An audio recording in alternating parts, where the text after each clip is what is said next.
Putin is making his own Eurovision. 3 years after he invaded Ukraine and Russia was kicked out of the original European Song Competition, Putin has tasked some of key people in the Kremlin to revive the Cold War-era Intervision Song Contest. And it is promised that this competition will be the polar opposite of the gay-friendly Eurovision. Welcome to the Eurovision Song Contest. So what is Intervision? Why does Putin need it? And why is it going to fail? My name is Tadas and you are watching 12 points, a Eurovision blog from Lithuania. Please subscribe if you like this video. 12 points. 12 points. 12 points. 12 points.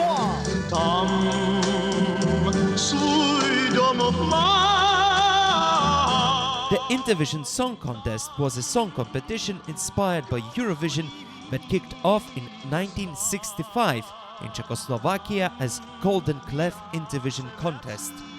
The competition was created in part because the European Broadcasting Union, which organizes Eurovision, rejected a proposal from Eastern countries to create a contest for all of Europe, both communist and democratic. Intervision in Czechoslovakia ran for 4 years until 1968, when the communist leader Alexander Dubček tried to open up the country and liberalize it. The hammer and sickle had returned to pound and cut the Czechs' hopes of a liberal, self-governing communist way of life.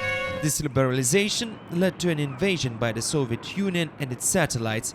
500,000 troops deposed Dubček and installed a puppet government. It was the end of the Prague Spring and of the initial Intervision.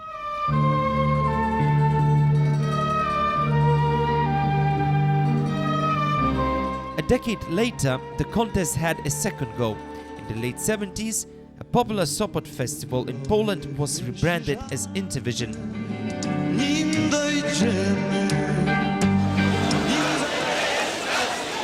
In 1980, just 1 week after Intervision in Sopot, with ongoing Gdansk shipyard workers' strikes, Solidarność was created, the first independent trade union in all of communist Europe. The Polish government responded by imposing martial law, and the history of Intervision was completed, even though it had another unsuccessful try in 2008 in Russia, already under Vladimir Putin. What's interesting is that unlike Eurovision, where only Western and non-aligned countries like Yugoslavia took part, Intervision was open both to the East and to the West. Countries like Austria, Belgium and the Netherlands participated, and Finland even managed to win Intervision. Notably, in the same year, it finished dead last in Eurovision, behind even Morocco. Yes, Morocco also participated in Eurovision. Okay, now that we know what Intervision is, why does Putin need it? Russia! The simple answer is because Eurovision is very popular. And when Russia was banned from the contest, it lost this platform to present itself in front of these 163 million people who watched the contest last year. And boy oh boy, Vlad did use Eurovision. We got Paulina Gagarina. Garina, that's what I said. Ah, okay. Just look at these Eurovision fans filling from Paulina Gagarina.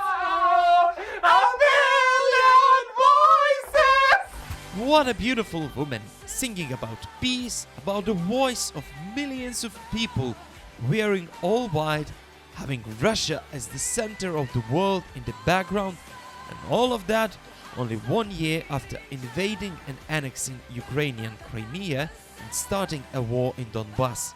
Wait, what? Singing about peace just 1 year after you invaded another country? Europe couldn't buy into such cynicism.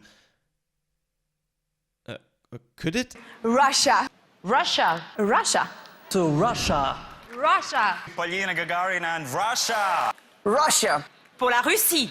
And our 12 points go to, big surprise, Russia! So, since Russia can no longer take part in Eurovision, it needs its own vision. But what is it going to look like? The proclaimed goal of this new competition that should start this autumn is to develop international cultural and humanitarian cooperation. According to Putin's envoy Mikhail Shvitkoy, almost 20 countries had agreed to participate, including the likes of Brazil, Cuba, India, China and other friendly nations. Basically, all former Soviet states are invited to join, as well as BRICS countries. And it seems the songs in the competition are going to be strictly controlled.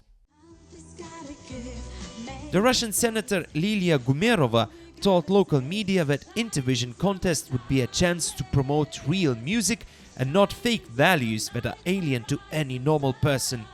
According to documents seen by Reuters, Intervision will strike a conservative tone. Artists will be urged to emphasize respect for traditional, universal, spiritual and family values. Also, artists may not perform songs that call for violence, humiliate the honor and dignity of society, and it is required that political themes in the lyrics are completely excluded. To put it simply, do not be gay and do not sing about gays. If you do not believe me about the seriousness of the forthcoming control, then let me tell you about the men who are going to run the competition. For chairing the organizing committee, Putin tasked the Deputy Prime Minister Dmitry Chernyshenko. He is the Deputy Prime Minister. Could you imagine Eurovision being run by the Deputy Prime Minister? Another key figure in organizing the contest is going to be Sergei Kiriyenko, a former Prime Minister who recently has expanded his influence in the Kremlin and was tasked to oversee the Russian-occupied territories of Ukraine. Moreover, according to Medusa, Kiriyenko is responsible for crafting the image of post-war Russia as a country of freedom for all Westerners who had enough of wokeness. And here we should come back to the original Intervision, because there is a huge difference between the birth of the original contest and of what is going on right now. Just look at what Eurovision historian Dean Vuletic has told The Telegraph. Intervision was never established to compete with Eurovision. In fact, it was conceived of as a bridge between East and West. It was a reflection of the policies of liberalization and international openness of the Czechoslovakian and Polish Communist parties at the time. You see? Of course, the communist Intervision used to play a propaganda role, and it was approved by the government.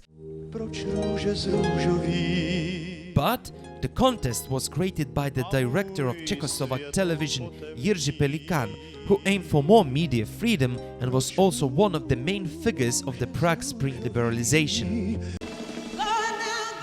Intervision was also a rare glimpse at the free world for people living under the Iron Curtain. In Intervision, they could see Western stars like Gloria Gaynor or Bonnie M perform. My mom, who used to live in Soviet-occupied Lithuania, recalls that the Sopot festival was almost the only time in the year when she could take a look at the outer world. Also, most artists in the Eastern Bloc did not have a possibility to flee to the West because the borders were closed, so they had to adjust.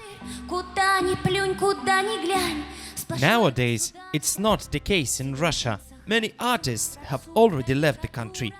And those who want to watch Eurovision, well, they can do this. Or even participate themselves, like a member of the band that represented Czechia in 2023. With borders in Eurovision more or less open to any anti-war Russians, it is difficult to expect any sentiments of dissent in the new Intervision. That means that Putin's Intervision is going to be a pure propaganda show, unless it doesn't take place. Just take a look at the Friendship Games that Russia tried to organize last year because it was kicked out of the Olympics. The event was postponed twice and will probably never see the daylight. And even though the Russians have a very peculiar habit of feeling like the center of the world, just take a look at Gagarin's performance, and of course, failing in it, they are not the first ones who will try to recreate Eurovision. First of all, Intervision itself wasn't that successful. It only took place 9 times. Americans tried their own Eurovision and it was a total failure. The same goes with the Germans, also with Eurovision Asia that was announced but never kicked off, and the Turkish tried Intervision, but it only lasted for 4 occasions. The only successful Eurovision type event is Junior Eurovision, that has taken place for more than 20 years and is actually organized by the very same EBU. Yet even the EBU has failed in the past, for example with Dance Eurovision that only saw 2 editions. If I had to guess, in a world that thrives on openness and creativity, a pure propaganda show is not going to win hearts. But hey, maybe Putin will surprise us. Or not. If you liked the video, please press that like button, subscribe to our channel and share your thoughts in the comments. Slava Ukraini!